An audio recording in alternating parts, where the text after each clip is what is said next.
Good morning and welcome to the Planning and Placemaking Committee of Wednesday the 17th of May 2023.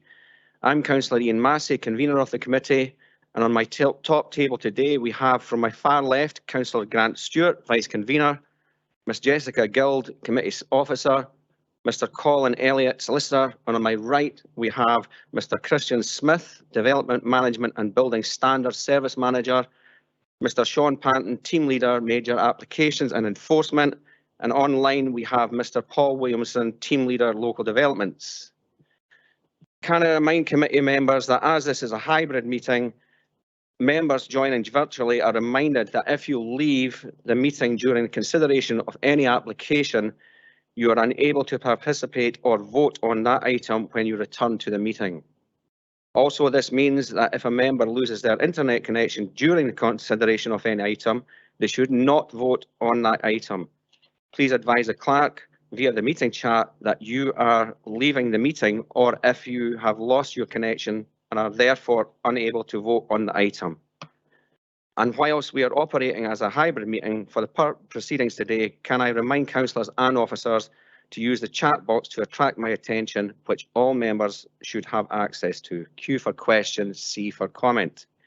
I will now ask the clerk to confirm any apologies and the attendance of those in the chamber and online. Thank you, Convener. We have apologies from Councillor Leishman with Councillor McPherson substituting. We've got 3 members online who I'll ask to confirm they're present. Councillor James. Morning, Jess. Thank you. Councillor Reid. Yes, good morning. Good morning. And Bailey Williamson. Yeah, good morning, Jess. I'm present. Thank you. All other members are present in the Chambers, Convener, with the exception of Councillor Harvey. Thank you. We now move on to declarations of interest. Can I ask members if they have any declarations of interest, put DI in the chat. Thank you. No declarations of interest. Then moving on to item 3, minutes of the meeting of the Planning and Placemaking Committee, 19th of April 2023. Can I ask the committee if they agree the content of the minute? Great, thank you. Deputations, there are no deputations today. So we move swiftly on to the first item on the agenda, which is local application, which is the erection of storage and distribution building Class 6, formation of landscaping, drainage and associated works, land 100 metres northwest of Valleyfield Farm, Errol. And to introduce the report is Mr Christian Smith. Thank you. Thank you, Convener, and good morning everyone in the chambers and joining us online. Firstly, I'll summarise the proposals and context and then move to a short visual presentation. Now, this application proposes a storage and distribution building with a larger footprint than one previously approved in 2017. The height of the building would be the same, the width half a metre less, although the length 17 metre longer. The footprint would therefore go from 881 square metres to 1,200 square metres, or be 36% larger.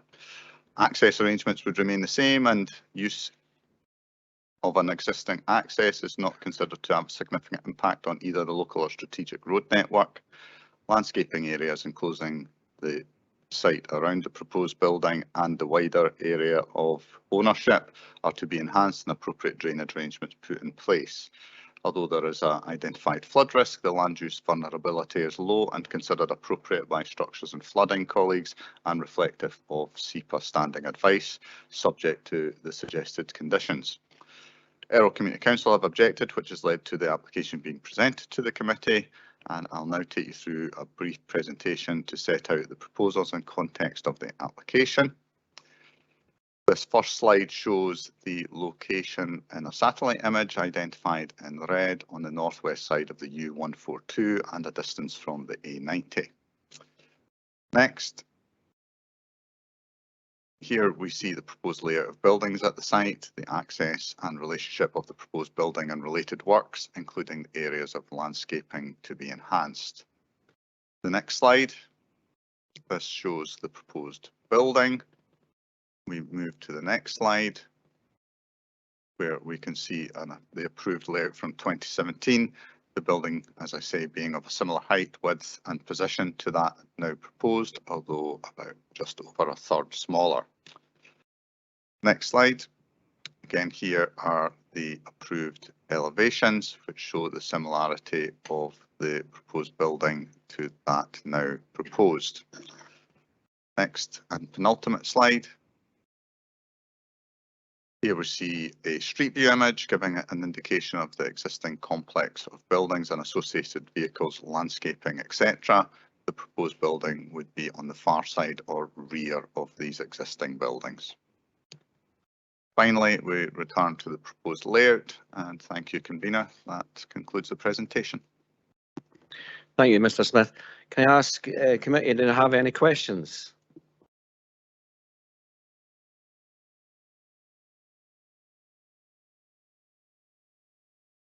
Councillor Cuthbert, you have 5 questions. I'll let you ask them because no one else is coming in.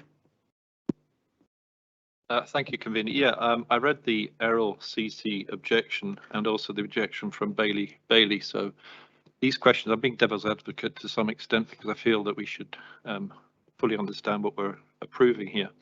The first question I have is, what exactly is a Class 6 warehouse? And can I have a sort of an example? Is it something like an Amazon depot which has vehicles coming and going all the time, or is it like a potato storage site where you have peaks and troughs through the year? Yes, it's a facility that stores goods and then has them distributed. And depending on the nature of the business, there could be peaks and troughs or regularities, but we undertake an analysis on the basis of set parameters, and we've used that in the assessment of the application. But Class 6 allows for the storage of goods and their distribution. So it could be a warehouse like an Amazon depot with vehicles coming and going all the time, just to be clear. I would doubt that Amazon would occupy a property of this size, but it could be used for the storage and distribution of materials, and they would be distributed when and as required. Councillor Cuthbert, can I stop you there? I'd like to let Councillor Braun in and ask his questions first. Thank you. Thanks, convener. Just 2 questions, really. Firstly, about the situation regarding SUDS. We're using underground tanks in this occasion on the SUDS basin. I'm just wondering why that was the situation. And is there any danger underground tanks could overfill? I don't know how these systems. I've never come across this system before, so perhaps a bit of information on how it works, perhaps general. It's a very commonly used solution, and particularly in industrial or urban areas where space is perhaps better utilised for other purposes, and the analysis that's been undertaken deems that these are appropriate for the likely scenarios that would happen. So SUDS wouldn't be applicable, bear in mind where we are, open field, in this occasion? Well, what is proposed is the great drainage solution, and that's considered to be appropriate. And the second question is a general one, just for information on this one. Is this actually before us again because of a community council, or would it still have come forward without their objection? Yeah, I think I covered that in the presentation. It's before us because the community council objected, yes. Thank you. Councillor Cuthbert, you want to ask your other 3 questions?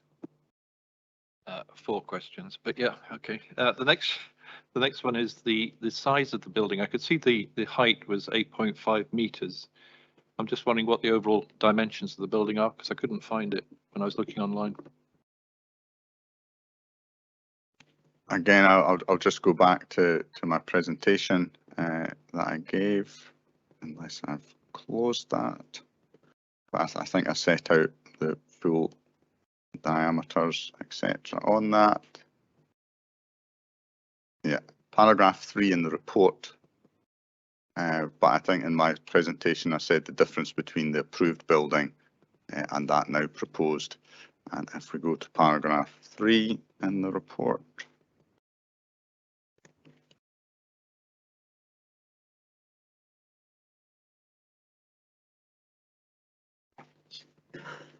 It's actually paragraph 5.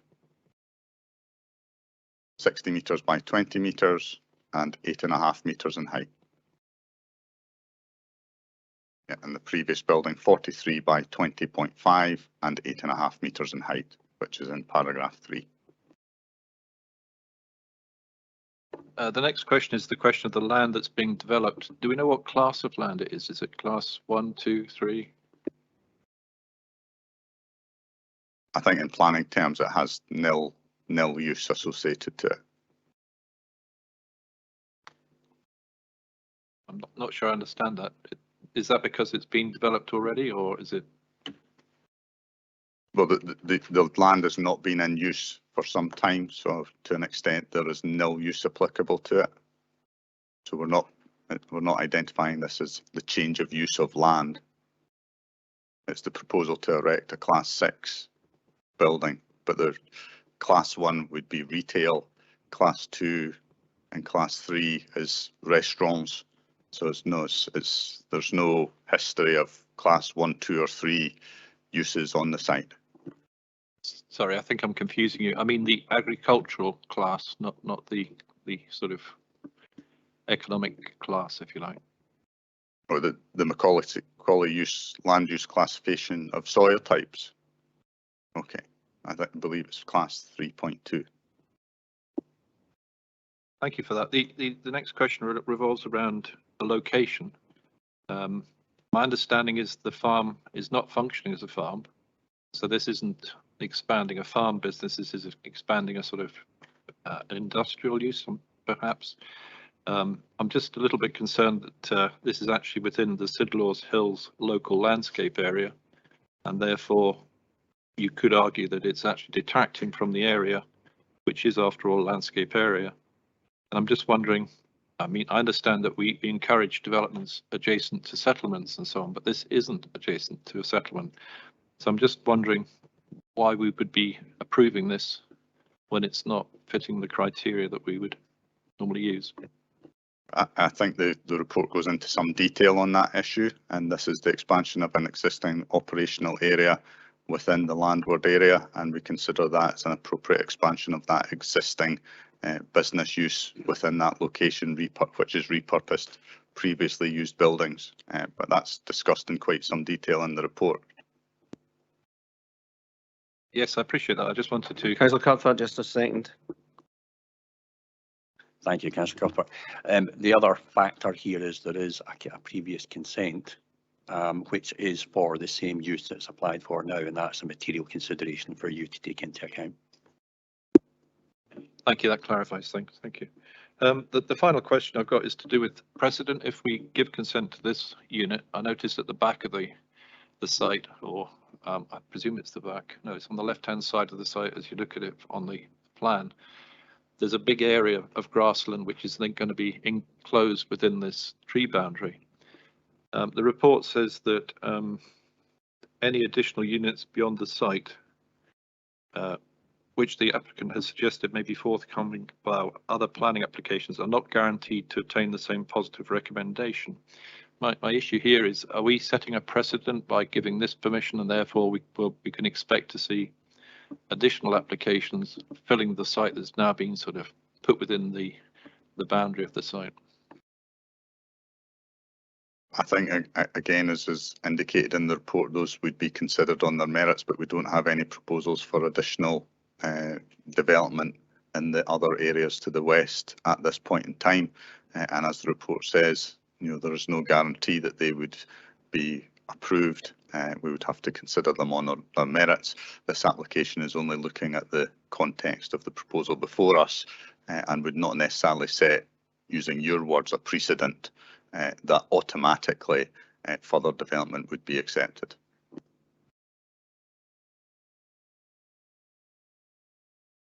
Oh my. Bailey Williamson, you have a question? Yes, thank you very much, Convener. My question is really about in the conditions. We normally set some conditions about provision for SWIFT boxes or stuff like that. I notice that we don't have any provision for anything like that. Is there a reason for that?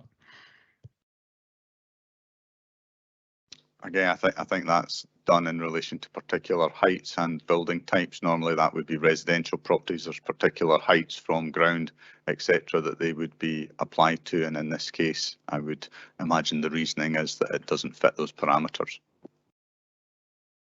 Okay, thank you.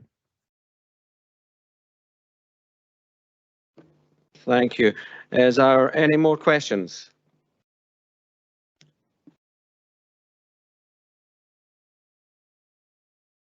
Bailey McLaren, you've put a motion.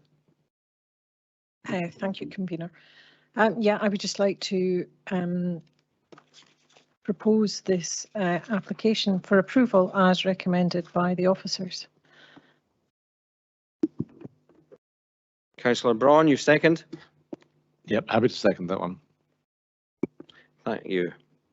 Do we have any amendment? No. Comment from Councillor Cuthbert. Thank you, convener. Yeah, I mean, I think this is fine, this application. I think what I would like to say is that I read through the Errol Community Council objection, as I said, and it was very articulate. They'd obviously gone into it in a great deal of detail. I think they were right to put forward the points they did, because in the report it acknowledges, for example, the flooding issue, and it's put mitigation measures in place. So I would say that on balance, I think this application should go ahead, but I think I just wanted to say that I thought what the Community Council said was good and articulate and relevant to what they thought. Thank you. Have any more comments? No, none at all. Planning permission is therefore granted. Thank you.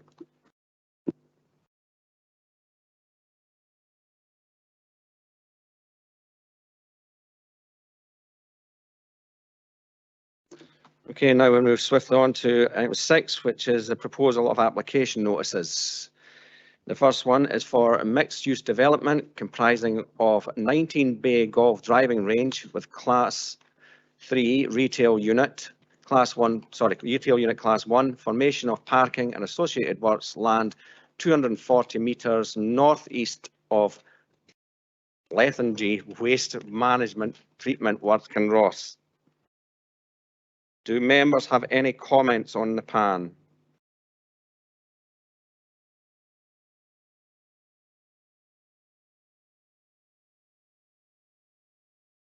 Councillor Waters. Thank you, convener. Lethangy. I'll try and be as brief as possible here, but the light pollution is certainly something I'd like to see officers look at from 3 perspectives.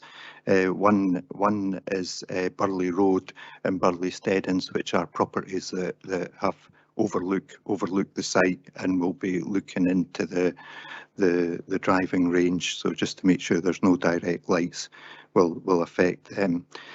Wildlife, I do understand that colours of lights affect wildlife and migration stuff and various, so just ask officers to look at that. And access into and out of the site on what's quite a dark road, just to ensure from a safety perspective there's enough light to view.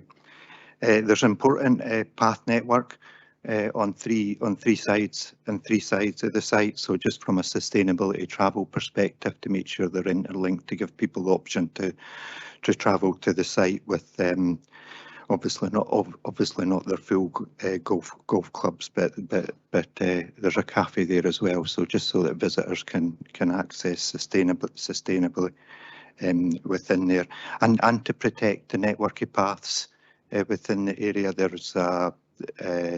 They're well used, from exceptionally well used, so just from a safety perspective, as well as not to destroy the great views you do, or to be sympathetic with the great views that you get when you walk around that or cycle around that. Some of these networks. The next two elements are I would like to ask are very much on a wider perspective. Policy 4 within NPF 4 has a policy intent to protect, restore and enhance natural assets, making the best use of nature-based solutions. Lochleven is a designated a Ramsar site, special protection area. It's an internationally important wildlife site. Given the proximity of this application within that area, I would like to ask officers to just absolutely ensure that the NPF guidelines for restoring our nature and biodiversity around the loch is given full cognizance in that.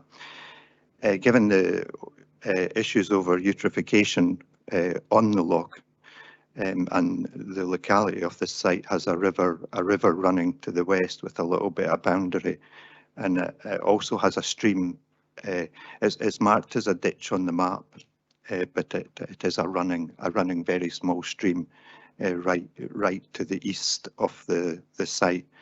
And given the problems on the loch from algae blooms very much come from the use of phosphates, the Lochleven catchment policy over the sewage treatment is given full cognizance. But also I'd like to ask officers to look at the phosphate for fertilising any grass or anything, and just if there's any potential within the NPF policies, the NPF 4 policies that have come forward to at minimum ensure there's a decent boundary within any phosphates getting used to fertilise the grass and any river streams, and if potential within NPF 4, given the Ramsar designation of the site, to actually see if and this would be through discussions, I assume, with the applicant, to not use any phosphates at all within the site. And the final bit is policy 2 within NPF 4 calls, from a climate change perspective to look at adaptation within a wider context. There are solutions for flood management where there would be a benefit to the site. There's a project, a lens natural flood management project for the upper catchment for Lochleven, and it was just to ask if there's any potential within the planning process to see if a dialogue could be set up with the potential developer or the potential the applicant and the lens project as it develops. It's still not early stages, but it's still progressing. But there would certainly be a benefit from flood management, not only to the site in itself, but within the wider community and adapting to climate change issues. And it would be natural nature. And one of the proposed elements of that project is right adjacent to the application site. Thank you, convener. Sorry that went on a wee bit.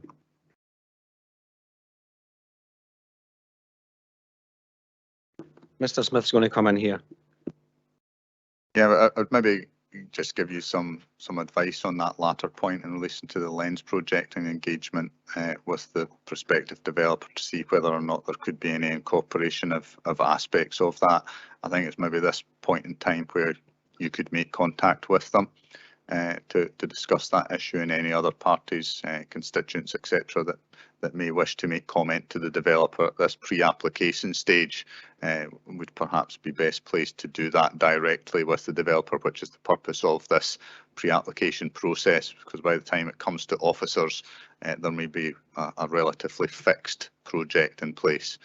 So officers can consider that, but it might be too late by that point. Thank you, Christian. I'm more than happy to take that on board. I do know one of the planning officers is very involved in that project as well, so, and I'm sure he would do the same, but I will definitely take that forward. Thanks. Thank you, Councillor Watt, for that comprehensive list of comments. Bailey Williamson. Yeah, thank you. I think Councillor Waters maybe touched on the point I was going to make, is around about the rights of access, and as it's a golf driving range, if there are footpaths going up and down the sides of it, to make sure there's suitable excuse me, safety netting in place to make sure people don't get hit by golf balls. Excuse me. So that's just my observation. Thank you, Councillor Bailey Williamson. Do we have any more comments? No. Right, we'll move swiftly on to the next pan.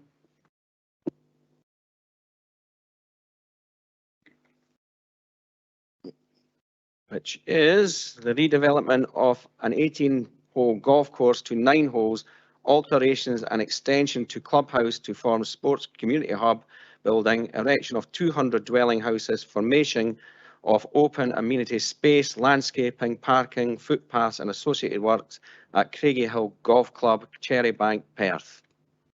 Do we have any comments?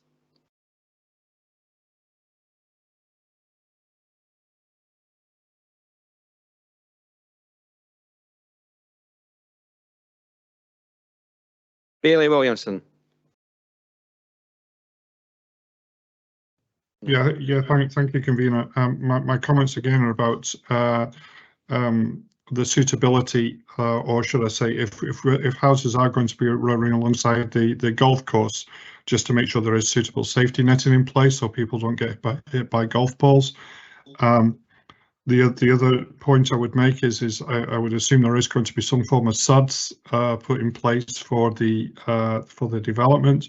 And I was just wondering if there's an opportunity there for the developers to actually connect that SUDS to the irrigation system on the golf course, so it actually doesn't go back into the main system, and hopefully just reduces the potential flood risk further downstream, perhaps. And finally, about policy 51, it's just an observation, but I suspect most golf courses are probably built on poor agricultural land, so therefore I wouldn't say it's actually fertile, and the amount of fertilizer that tends to get used on golf courses is actually quite low because you don't want the stuff growing because you've got to cut it. So those are just observations. Thank you, Bailey Wilson. Bailey McLaren. Thank you. Yeah, my comments are just regarding access. I'm sure we're all quite aware of the site and some of the issues that already exist around it. Access and flooding risk. So in the application, I would like to see that given some attention. Thank you. Thank you, Bailey McLaren. Councillor Braun. Thanks, Karina. Yes, I'm going to touch on the question of flooding again. I think this is one of the things that's of most concern in the area. I was meeting a lady on Monday, completely different thing altogether, and just happened to mention I sat on planning, and she lives in Cherrybank, so I think some words obviously going around. There's a concern about flooding, so really to highlight not only just the flooding of the site itself, but the knock-on effect that might affect people living in Cherrybank, that we could concentrate on that. I suppose that's NPF4 policy 22 and 53A of LDP2. But from what she was saying, there's a general concern going across that community about the knock-on effect of flooding to them, and not just the site itself. Thank you, Karina. And the moral of the story is never tell people on planning, because it just opens a wide door. Thank you, Councillor Braun. No more comments on this item. And we'll swiftly move on to the next one. The next pan is residential development comprising of 5 blocks of affordable flats and associated works at former Hillside Hospital, Dundee Road, Perth. Ask for comments.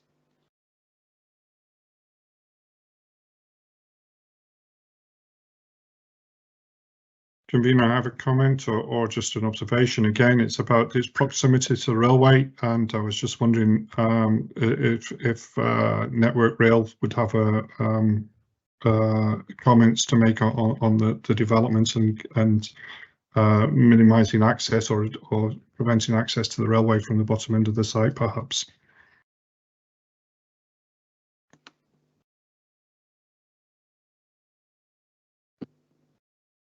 Sure, Network Rail will take that into consideration. No more. Bailey McLaren, is that a comment? It is. Right. Thank you, convener. Please bear with me here. with our planned increase in the number of bin storage, residential waste bin storage, can we ensure that this application provides adequate storage areas for household waste bins?